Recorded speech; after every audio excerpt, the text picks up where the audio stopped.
Congo, le combat contre le dérèglement climatique s'appuie actuellement sur l'opérationnalisation du Fonds bleu pour le bassin du Congo.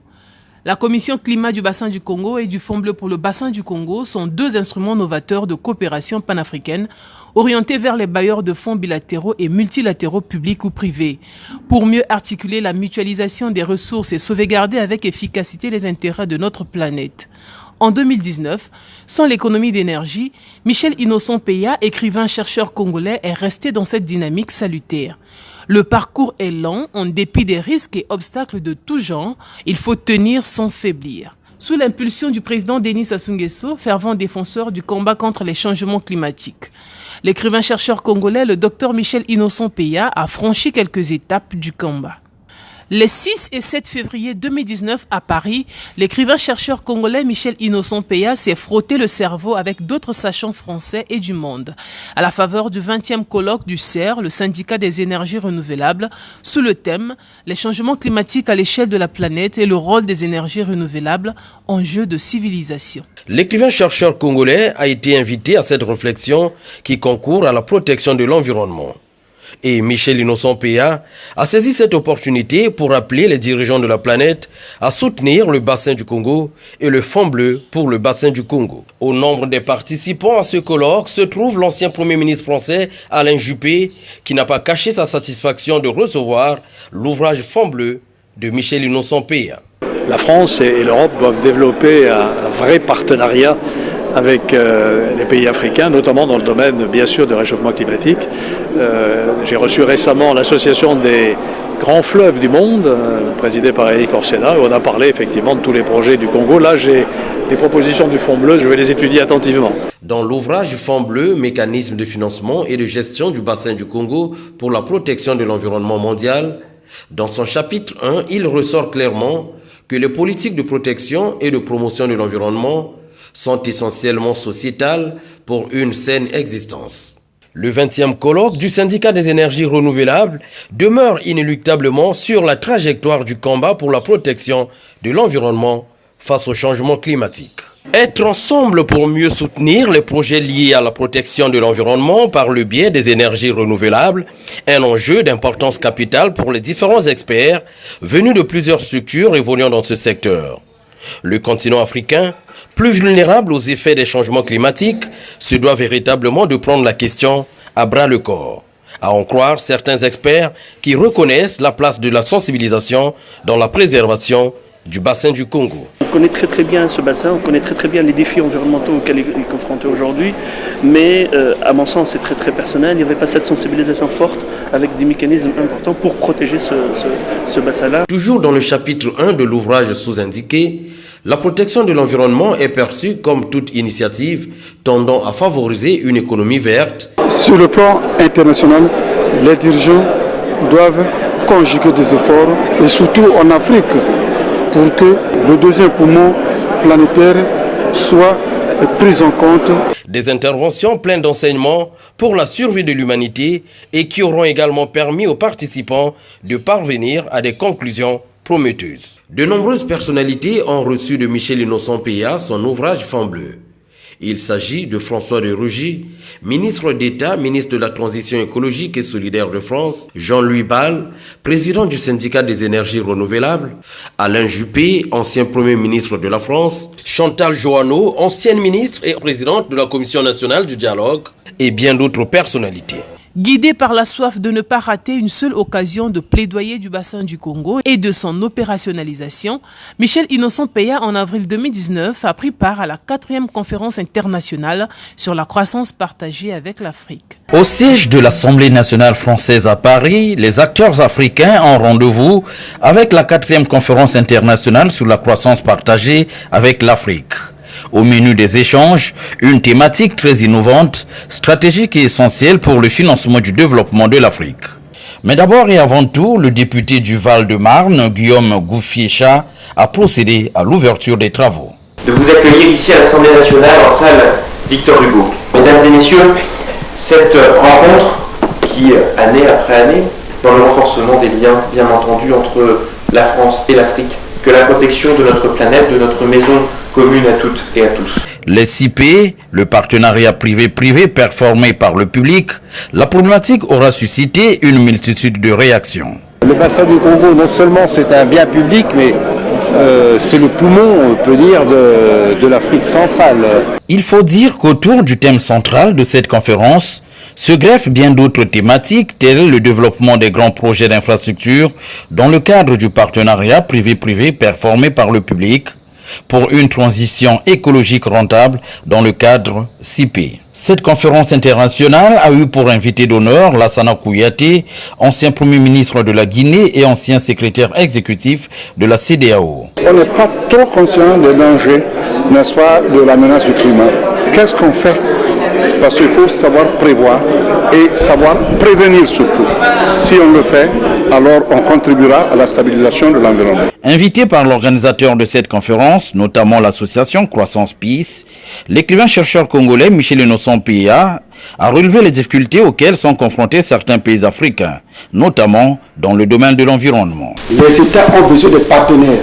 Nous sollicitons une fois de plus de partenariat. À la faveur de cette conférence, les acteurs africains ont eu l'opportunité de discuter avec leurs partenaires français et européens. Et l'écrivain-chercheur Michel Innocent Péa a cru bon d'échanger avec plusieurs personnalités et bien d'autres interlocuteurs sur les défis de la préservation de l'environnement en Afrique. Avec la même détermination qui lui colle à la peau, le docteur Michel Innocent Péa a joué sa partition au débat sur la révolution écologique le 25 avril 2019 à Paris, en France. C'est dans les locaux de l'ESUPCOM, l'école supérieure de communication à Paris, que la problématique de la révolution écologique, qui se veut d'être un autre projet politique, est débattue par de nombreux experts du climat et de l'environnement. Initié par l'association L'Avenir n'attend pas, présidée par l'ancienne ministre Juliette Méadel, ce débat a connu la participation d'intellectuels français, européens et africains, tels l'économiste Aurélie Piette, Yves Blaine, député du Rhône, Alain Bourgrin-Dubourg, président de la Ligue pour la protection des oiseaux, et Nicolas Hulot, ancien ministre français de la transition écologique et solidaire. Je veux que l'Europe mette en place un certain nombre de financements innovants, au premier rang desquels la taxe sur les transactions financières. C'est parce que je veux qu'on change d'échelle dans l'aide que l'on porte à l'Afrique pour s'adapter et faire face aux enjeux climatiques et à la désertification. Fervent défenseur du deuxième poumon écologique mondial, ceci à travers la vulgarisation du combat environnemental du président Denis Sassou Nguesso, l'écrivain-chercheur congolais Michel Innocent Péa a tenu à rappeler à l'opinion internationale l'importance du bassin du Congo dans la lutte contre les changements climatiques. Il faut que nous travaillions en proximité avec le Congo pour pouvoir l'accompagner, parce que la question du climat l'emporte en général sur la question de la biodiversité qui est essentielle. Il faut rappeler que ce débat, qui est aujourd'hui à sa deuxième édition, aura donné l'occasion aux participants d'évoquer plusieurs sujets liés à l'environnement. Organisatrice du présent débat sur la révolution écologique, Juliette Méadel connaît bien la place du bassin du Congo et de l'Afrique. On connaît aussi la situation au Congo. On va travailler maintenant sur un texte commun. Il faudrait qu'on consacre le prochain débat à la question africaine, honnêtement. Poursuivant son plaidoyer en faveur du bassin du Congo, l'écrivain Michel Innocent Péa s'est apaisanti sur le fond bleu pour le bassin du Congo. Comme à chaque grande rencontre, l'écrivain congolais Michel Innocent Péa ne déroge pas à la tradition. Ces différents interlocuteurs sont rentrés en possession de ses ouvrages Fond bleu pour le bassin du Congo et Bombe N, richesse, mystère et opportunités du bassin du Congo. L'engagement du Congolais dans la lutte contre les changements climatiques est connu dans les secteurs qui œuvrent dans le combat contre cette calamité, d'où la distinction honorifique qu'il reçoit en Espagne et en France en mai 2019. Occasion tout indiquée pour l'écrivain-chercheur de présenter ses deux nouveaux ouvrages. Le prix de la paix en Afrique, le terrorisme, une épée de Damoclès sur les États. Voilà deux ouvrages au titre hautement révélateur qui s'ajoutent aux 10 premiers publiés aux éditions L'Harmattan par l'écrivain Michel Innocent Péa.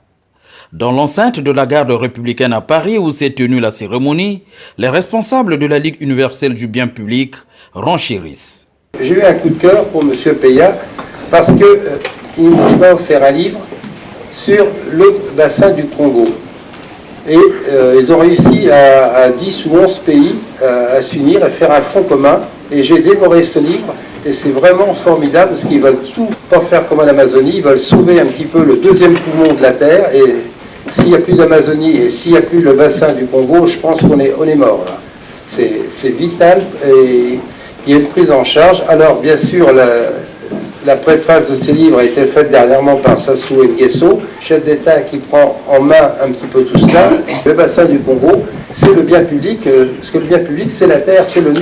Voilà pourquoi il est là ce soir et j'en suis très heureux. Les responsables de la Ligue universelle du bien public ne se sont pas empêchés de revenir sur la personnalité de Michel Innocent Peya. Monsieur Michel Innocent Peya, vous êtes commissaire issu de l'école militaire supérieure de l'administration et du management de Montpellier. Ex-école du commissariat de l'armée de terre de Montpellier également. Puis, vous êtes passé par le cours supérieur interarmée de l'intendance de Marrakech, au Maroc, et vous êtes également docteur en sciences de gestion de l'Université libre internationale de Bruxelles. Vous avez obtenu plusieurs décorations, dont celle d'ambassadeur mondial de l'éducation et de la Chambre internationale des conférenciers. Vous êtes docteur honoris causa du Conseil ibéro-américain pour la qualité de l'éducation, Lima et Pérou. Docteur honoris causa en paix et prévention de conflits de l'Université polytechnique internationale du Bénin et également commandeur dans l'ordre du mérite congolais. Pour ne citer que celle-là parmi tant d'autres. Vous avez reçu une lettre de bénédiction apostolique implorée du pape François en 2016. Vous êtes également auteur de près de 10 ouvrages publiés aux éditions Harmattan et de plusieurs articles scientifiques.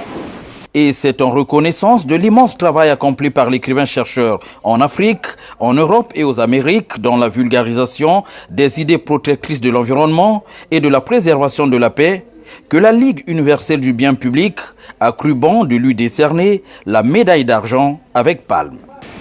La Ligue universelle du bien public, en suivant avec la plus grande attention vos lourdes et importantes activités et responsabilités à travers le monde pour la sensibilisation et la conscientisation des peuples, a décidé ce soir de vous décerner cette distinction dont vous faites l'objet. Nous sommes très heureux, très fiers de vous la remettre. Et désormais, sachez que vous pouvez compter parmi ces illustres nominés dont l'humanité compte et comptera au service d'un monde que nous souhaitons tous meilleur.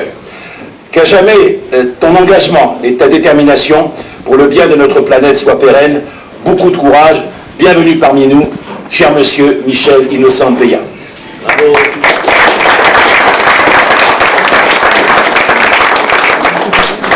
Outre la médaille d'argent avec palme décernée à l'écrivain Michel Innocent Peya, son ouvrage, Le prix de la paix en Afrique, a également reçu un diplôme d'honneur. Nous allons lui remettre un diplôme d'honneur donc pour le livre Le prix de la paix en Afrique avait été choisi, qui était aux éditions L'Harmattan. Cette distinction de l'écrivain Michel Innocent Peya s'ajoute à celle déjà reçue dans plusieurs pays.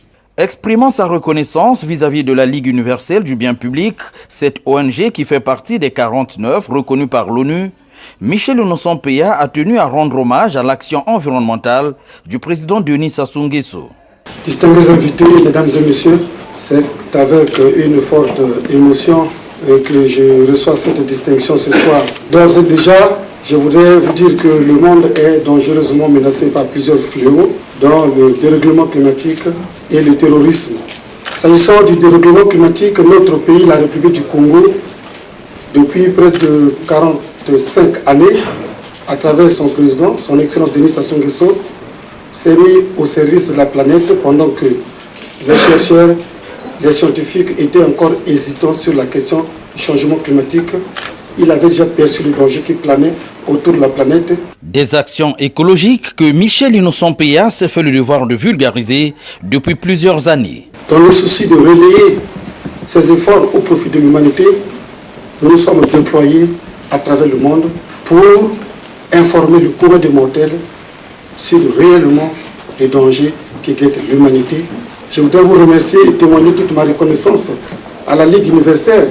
Si encore parmi nous, au monde, il y a des gens qui ont le temps de regarder, qui ont le temps d'écouter, qui ont le temps d'apprécier et d'accompagner, la moindre des choses serait et à témoigner notre reconnaissance et la Ligue universelle s'illustre aujourd'hui dans ce domaine.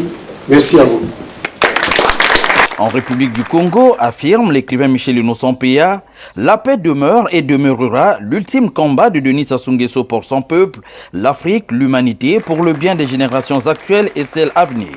Au terme de cette cérémonie, quelques participants ont réagi. C'est une belle journée, des belles personnalités qu'on a pu découvrir aujourd'hui, notamment Michel Innocent Peya, donc avec des belles valeurs humaines, des belles réflexions pour changer ce monde, changer les lignes. Ça devrait être la Bible de tout le monde en fait, tous ces ouvrages. Donc moi je vais les lire avec beaucoup d'attention. Et un grand bravo et merci pour tout ce que vous faites. C'est super, bravo, en tout cas bravo à vous. J'étais vraiment honoré d'entendre parler M. Peya sur les combats infiniment nobles qu'il défend, sur le terrorisme et le développement durable. Je pense que ce qu'il faut souligner aujourd'hui, c'est que le talent, la persévérance, la détermination payent et qu'il y a une reconnaissance. Mais les décorés de ce soir sont d'une très grande qualité, sont de très bons niveaux. Monsieur Peya qui a fait des livres sur la paix en Afrique, l'environnement, on a eu des grands décorés de très grand niveau et ça fait vraiment honneur, ça remonte le niveau de la Ligue universelle du bien public ce soir. Peu avant ces distinctions de Paris, Michel Innocent Peya était en Espagne. Dans la ville de Valence, l'écrivain a reçu le prix Exibed, le prix d'excellence ibéro-américain pour la qualité de l'éducation.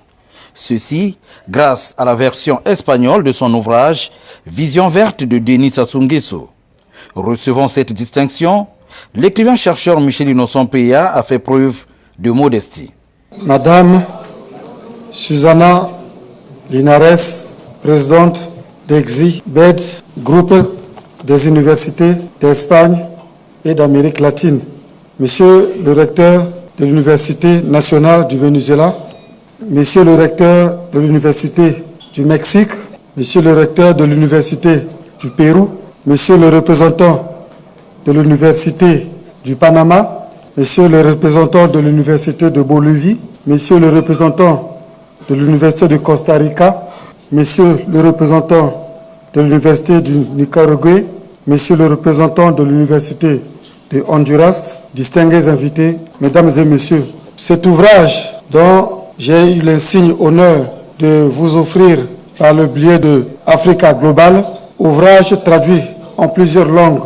Cet ouvrage retrace les efforts des combats menés par un homme. J'ai cité son Excellence Denis Sassou Nguesso, président de la République du Congo, et qui mène un combat pour la protection de l'environnement mondial. Voilà pourquoi vous constatez que ce livre est traduit en plusieurs langues. C'est pour permettre au peuple du monde de s'imprégner pour qu'ensemble, nous sauvons notre planète qui de plus en plus est en danger. C'est pourquoi je reçois avec modestie ce soir cette distinction au nom de toutes les filles et de tous les fils de mon pays, la République du Congo, qui œuvrent pour alerter le commun des mortels sur les dangers qui minent notre planète. Je voudrais encore témoigner mes hommages à notre président qui a permis à toutes les filles et à tous les fils, chacun en ce qui le concerne, d'apprendre et de faire valoir ses potentialités sur le plan national et international. À l'issue de cette cérémonie officielle, Michel Innocent Peya et les cadres de Exibed ont poursuivi leurs échanges pour plus d'éclaircissements sur la question environnementale. Il s'est de signaler qu'à Paris, Michel Innocent Peya aura longuement échangé avec de nombreux interlocuteurs sur ces deux nouvelles publications, le prix de la paix en Afrique et le terrorisme, une épée de Damoclès sur les États. Ici, l'écrivain-chercheur Michel Innocent Peya apporte des condiments préparatoires à la COP25 du Chili qui aura lieu finalement à Madrid en Espagne du fait des troubles sociaux survenus au Chili. La conférence internationale de la Convention cadre des Nations Unies sur le changement climatique, la COP25, pointe à l'horizon et les experts venus du monde entier planchent sur l'accord de Paris relatif au changement climatique. Ceci à la faveur de cette 50e session des organes subsidiaires, scientifiques et technologiques. Au nombre des participants invités à cette session de Bonn figure l'écrivain-chercheur congolais Michel Innocent Peya qui n'a pas dérogé à sa tradition, celle de remettre ses ouvrages à ses différents interlocuteurs, parmi lesquels le président de la COP24, Michal Kurtika. Un geste qui s'appuie sur la thèse Les paroles s'envolent, les écrits restent. Cette session, qui s'est tenue à Bonn en Allemagne, rentre dans le cadre des préparatifs de la COP25. En bon fils du Congo et dans le but de préserver les populations de toutes sortes de frustrations non fondées, Michel Innocent Peya a animé à Paris en septembre 2019 une conférence sur le nouvel ouvrage Génocide imaginaire en République du Congo. Paris La Défense, c'est ici, en plein cœur de la capitale française, que le docteur Michel Innocent Peya a tenu à rencontrer la presse internationale afin d'échanger sur la problématique d'un génocide qui aurait été commis dans le département du Poul lors de la dernière crise. Merci de nous présenter encore ce nouvel ouvrage, Le génocide imaginaire en République du Congo, chantage contre l'unité nationale et toute forme d'assistance. Premièrement, pour que nous parlions tous le même langage, génocide, qu'est-ce qu'un génocide ? Le génocide est un crime qui consiste en l'élimination physique d'un groupe national, ethnique ou religieux. Et monsieur Michel Innocent Peya, ce livre, c'est un projet de plusieurs années. La question préoccupait le pays, l'Afrique et le monde. Votre livre, que le rêve d'un génocide en République du Congo est une utopie. Donc une utopie, c'est une construction imaginaire, un projet imaginaire. Cette utopie est née du fait que quelques individus se sont retrouvés, ont déclaré, ont écrit, ont pris leur temps à rassembler des gens à l'extérieur pour déclarer un certain génocide que nous estimons que c'est de l'imagination, c'est de l'utopie. Parce que, à voir les conditions du génocide telles que nous les avons décrites tout à l'heure, telles que vous l'avez aussi définies, ça loin d'être aujourd'hui un génocide. Le Congo détient également 65 tribus, et vous nous dites dans votre livre que la cohabitation se passe plutôt bien, que personne ne va anéantir l'autre ou prendre possession de son territoire. Mais en revanche, vous nous parlez de manipulation politique, qui parfois mue un peu leurs élans. La manipulation politique est justement dans les esprits de ceux qui veulent atteindre leur objectif. Pour arriver à un positionnement, ils sont obligés de procéder par des manipulations et sur les larmes des autres pour permettre aux uns aux autres d'atteindre leurs objectifs cachés.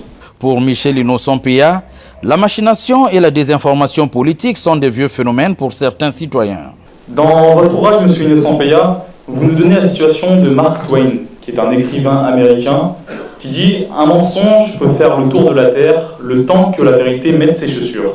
Donc quelle est cette vérité, M. Innocent Peya, quel est ce mensonge? Les problèmes que le pays a connus, nous pouvons dire que ne sont pas nés dans la discrimination comme certains de nos compatriotes l'ont écrit, l'ont déclaré. Ces problèmes sont nés du messianisme politique dont nous avons abondamment expliqué dans notre 3e chapitre, le messianisme politique. Nous avons dans ce même chapitre essayé de retracer les différents gouvernements qui se sont succédés depuis le premier président de la République jusqu'à aujourd'hui, où dans ces différents gouvernements, tous les cadres de tous les départements sont représentés.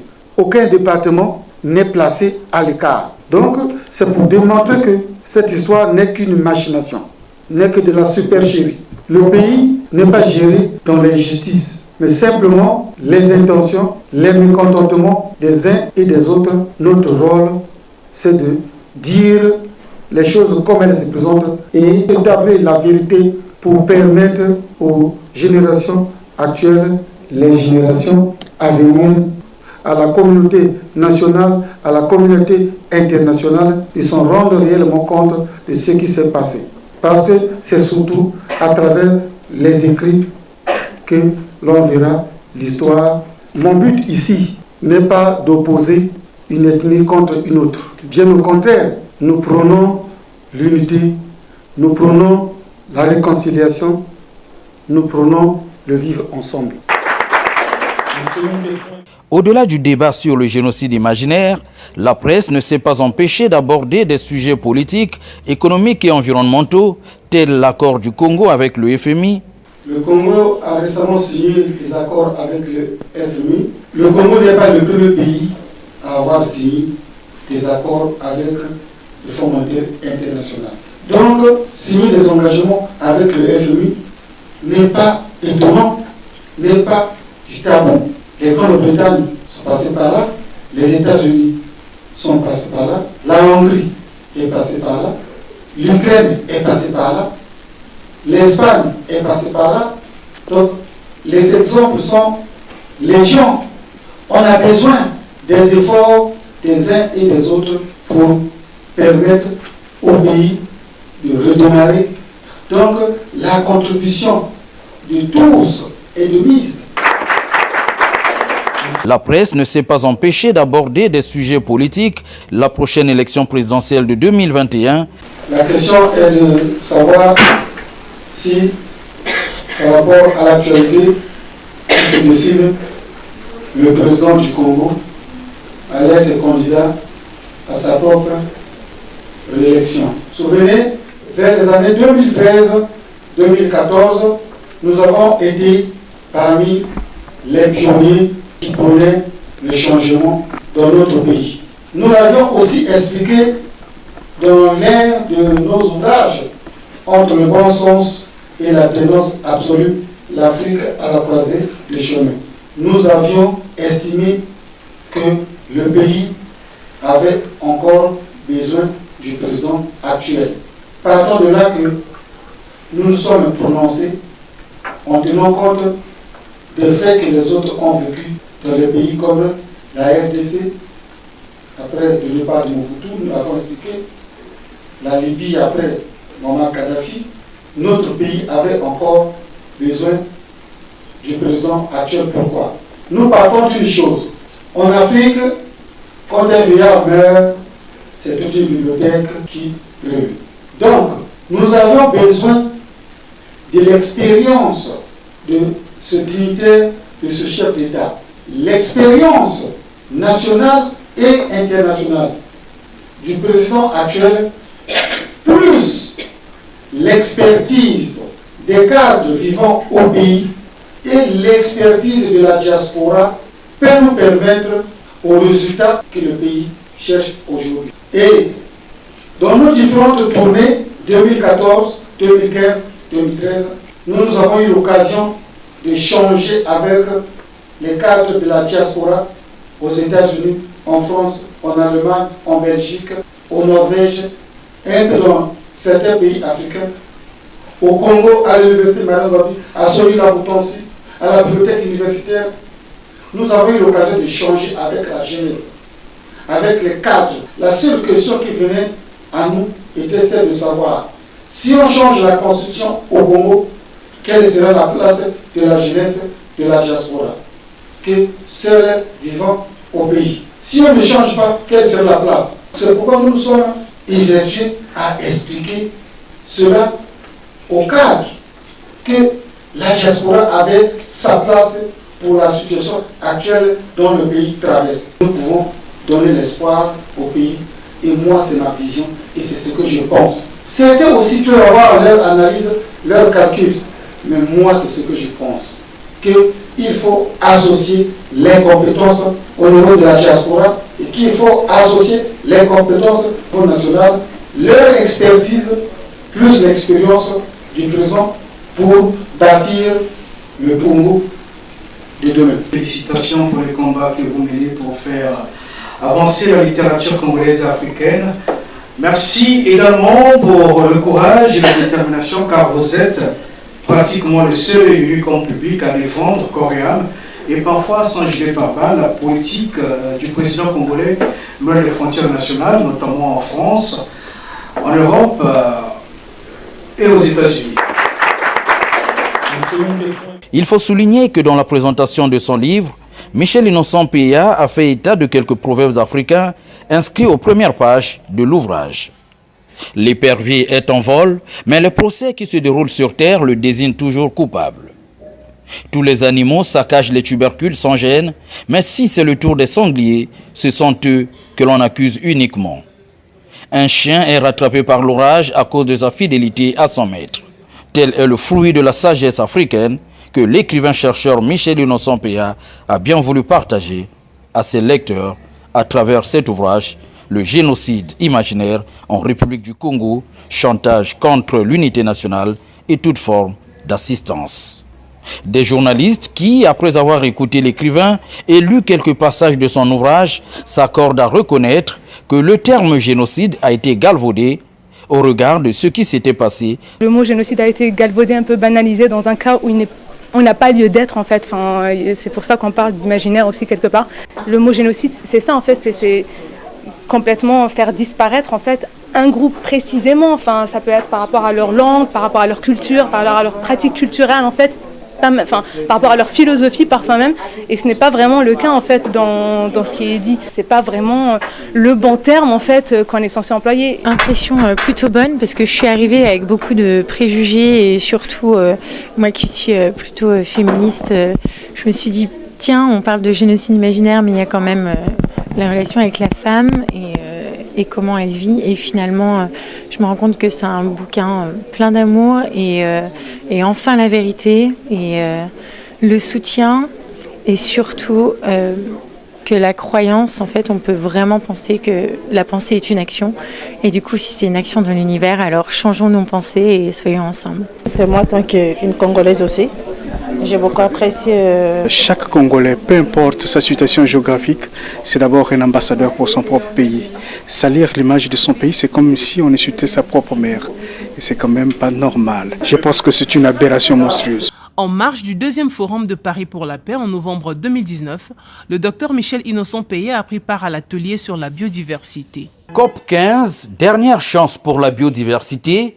C'est le thème de cet atelier tenu en marge du deuxième forum de Paris pour la paix. Participant à cet atelier, l'écrivain-chercheur congolais Michel Innocent Peya s'est interrogé sur la place que la Chine et la France, organisateurs de la COP 15 sur la biodiversité, réservent à l'Amazonie et au bassin du Congo, les deux grands poumons écologiques au monde. De cet atelier, l'on retiendra que 1 million d'espèces sont menacées et que l'homme est à l'origine de la majorité des dégâts causés sur les écosystèmes terrestres et marins. Il s'est de relever que le Forum de Paris s'affiche comme une plateforme destinée à poser les bases de l'adoption d'un nouveau cadre mondial de la gestion de la biodiversité après 2020.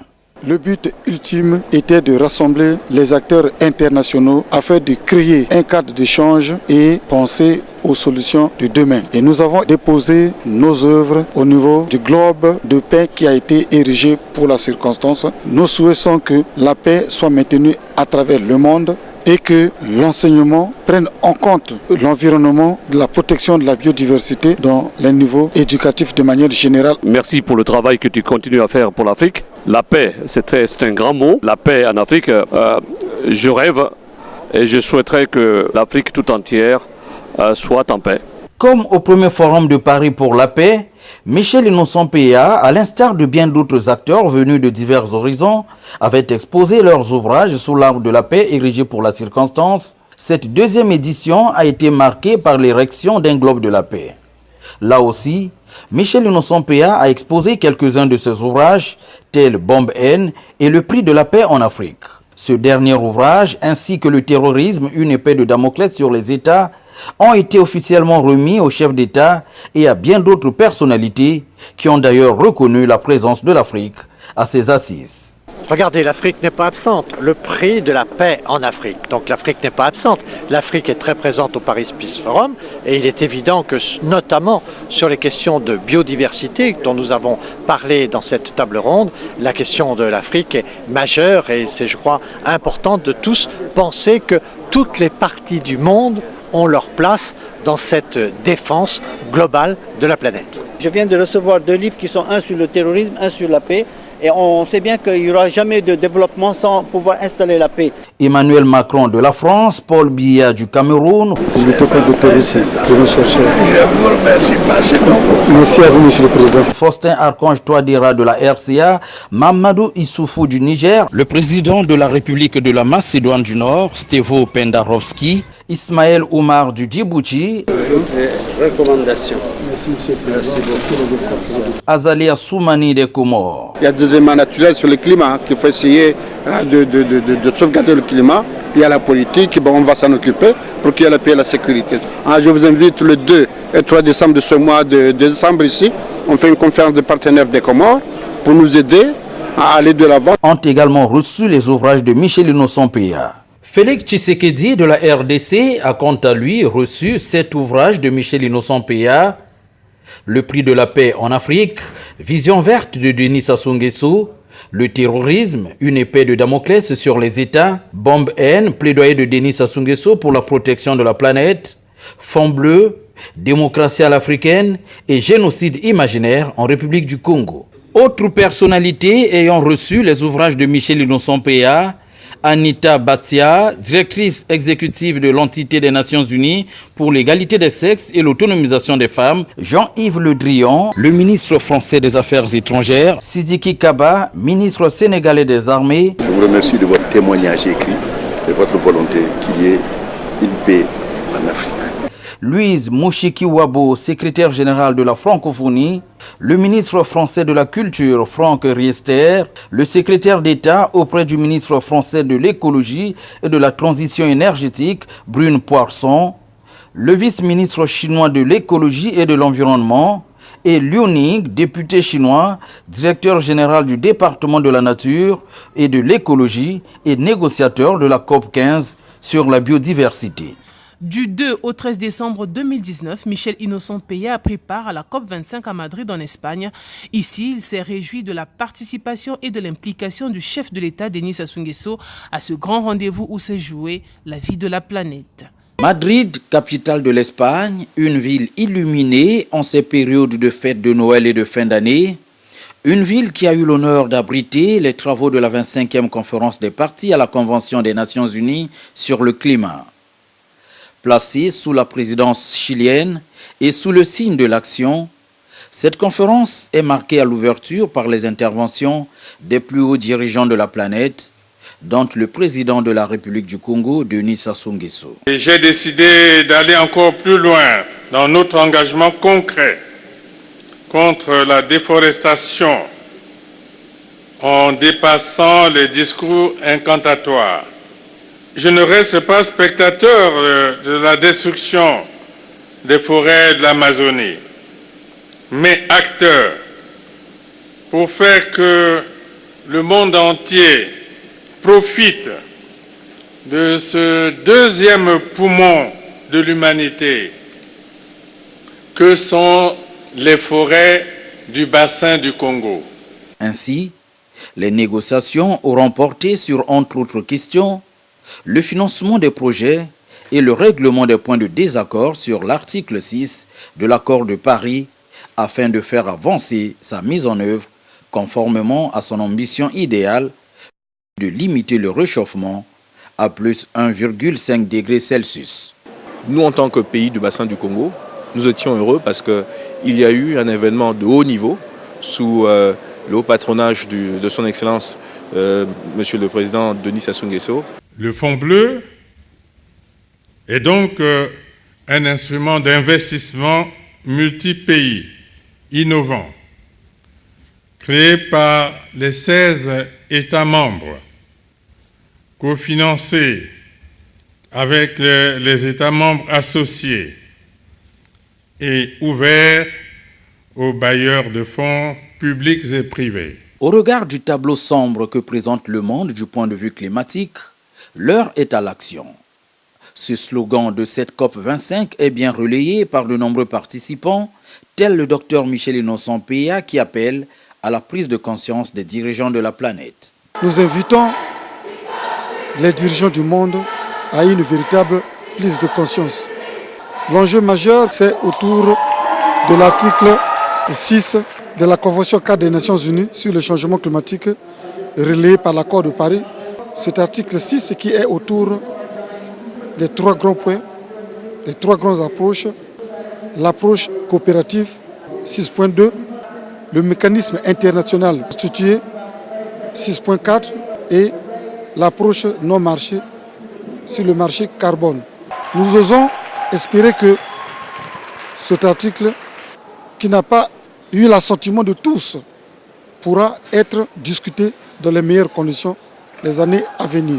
Le climat n'a pas de parti politique, le climat n'a pas de gouvernement, le climat n'a pas d'armée, le climat n'a pas d'ethnie, Le climat n'a pas de couleur, le climat n'a pas de race.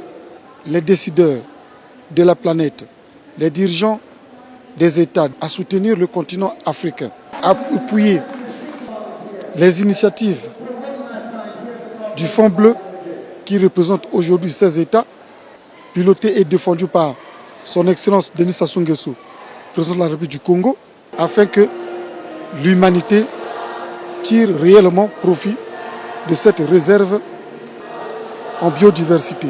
Face à l'évolution des négociations sur l'avenir climatique de la planète, l'écrivain-chercheur Michel Innocent Peya exprime ses encouragements au président de la République du Congo, Denis Sassou Nguesso, afin qu'il poursuive son combat environnemental. Nous encourageons par la même occasion son Excellence Denis Sassou Nguesso, président de la République du Congo, lui qui a été parmi les rares chefs d'État d'Afrique à avoir fait ce déplacement, à continuer le combat qu'il a commencé pendant que certains chercheurs étaient encore très hésitants sur la question. Il avait déjà perçu le danger et il s'était prononcé. Nous l'invitons à continuer le combat lié à la protection de la planète. L'Afrique est aussi un potentiel de ressources naturelles dont ne disposent pas nos amis du Nord. Et j'ai l'impression que nous autres, on n'a pas encore bien compris ça et il faudrait qu'on tape sur ça pour avancer. Le président Sassou Nguesso, effectivement, a pris ça à bras le corps. Le bassin du Congo peut apporter des solutions, si vous voulez aussi, qui puissent nous intéresser par le partage d'expériences. Il sied de souligner que les travaux de cette COP25 ont été marqués par de nombreux ateliers organisés ici et là par les pays et les organisations participant à cette conférence. Au pavillon de la francophonie, la question de l'implication des femmes dans les négociations sur le climat aura suscité de fructueux échanges. Le Canada croit au renforcement des capacités et c'est pourquoi nous avons appuyé 3 ateliers pour les négociatrices depuis 2017. Tout d'abord, c'est un engagement commun dans la lutte contre les changements climatiques et la protection de l'environnement. Il y a urgence à agir. Ce sont des initiatives très louables et nous souhaiterons que ces genres de choses se multiplient dans tous les pays d'Afrique parce que la femme joue un rôle capital dans l'organisation de la vie humaine. Quand l'ensemble des pays du monde se retrouvent à des rencontres de ce genre, il va falloir aussi que l'Afrique soit écoutée. Agir au profit de l'humanité, c'est aussi poser des actes pour préserver l'avenir des générations futures. C'est dans cette vision que l'appel de la jeunesse à l'endroit des négociateurs reste d'une importance capitale. Surtout pour les décideurs, j'aimerais vraiment qu'ils prennent les décisions le plus vite possible, des décisions en faveur de la lutte contre le changement climatique. En 2 semaines de participation à la COP25, Michel Innocent Peya aura pris son temps pour continuer à promouvoir et à vulgariser la vision du président Denis Sassou Nguesso dans la lutte contre les changements climatiques. Ainsi, l'écrivain-chercheur a été en contact et a échangé avec de nombreuses personnalités à qui il a remis ses ouvrages Fonds bleu pour le bassin du Congo, Vision verte de Denis Sassou Nguesso, Bombe haine, bombe naturelle, plaidoyer de Denis Sassou Nguesso pour la protection de la planète. Il s'agit du secrétaire général de l'ONU, Antonio Guterres, du président du gouvernement espagnol, Pedro Sánchez, de la présidente de la COP25, Carolina Smith, ministre chilienne de l'Environnement, de Patricia Spinoza, secrétaire exécutive de la Convention cadre de l'ONU sur le climat, ainsi que bien d'autres personnalités. Le Fonds bleu pour le bassin du Congo devra permettre de transformer en profondeur nos modèles économiques, sociaux et environnementaux et de les aligner sur l'agenda 2063 de l'Union africaine et sur les 17 objectifs de développement durable ODD. Le défi écologique ne doit plus être perçu comme une menace, mais comme une priorité. C'est le sens que Michel Innocent Peya donne à ce combat aujourd'hui, sous l'impulsion du président Denis Sassou Nguesso, fervent défenseur du combat contre les changements climatiques.